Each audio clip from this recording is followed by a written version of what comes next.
Esta frase del ministro de ayer, vamos a vender hasta el último dólar en el techo de la banda, y que el central venda dólares más baratos que los demás dólares, a mí me hace ruido.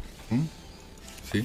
¿No? Sí, porque te los van a ir, como está barato, el oficial te los van a ir a buscar todos. ¿Qué sé yo, y ¿no? te empiezan a arbitrar cada vez que ocurre esto. Igualmente tengo entendido que el gobierno y el equipo económico dicen tenemos 25.000 millones de dólares para cubrir toda la masa monetaria que está dando vuelta en pesos. Sí, y ayer el ministro Caputo, de vuelta para calmar esas dudas que hay sobre el riesgo país y sobre el pago de la deuda, dijo que está gestionando algo que se va a conocer en las próximas semanas. En las próximas semanas. Bueno, ¿será lo del Tesoro? Ahí están las versiones del Tesoro de Estados Unidos. Recordemos, Scott Bessent, cuando vino aquí a la República Argentina, dijo que estaba abierta la posibilidad. Claro, si Argentina necesitaba dólares, se los iba a dar directamente él.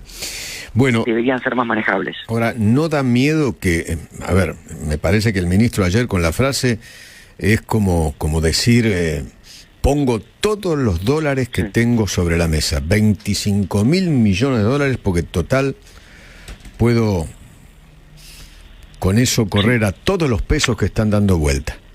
Sí, hay un tema que lo que es más técnico, pero lo que él de alguna manera piensa y ve es que la base monetaria van a sobrar para lo que sería el M1, toda la plata que está circulando,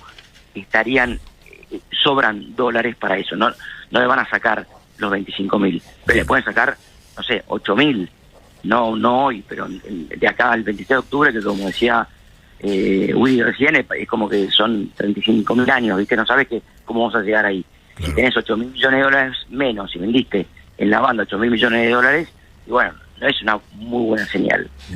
Por otro lado, podés tener lo que se está hablando ahora de una ayuda del Tesoro americano para hacer frente a los vencimientos que quedan de acá en adelante. El riesgo país ayer se ubicó en 1428, ¿no? 1428.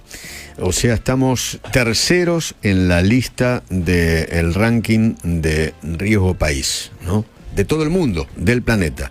Primero está Venezuela con 19.486 de riesgo país. Después viene Rusia con 2.779 y tercero Argentina. Estamos en el podio, por lo menos estamos en el podio. Medalla de bronce. Exactamente. Por ahora medalla de... Vamos. 1.428 de riesgo país. Bolivia...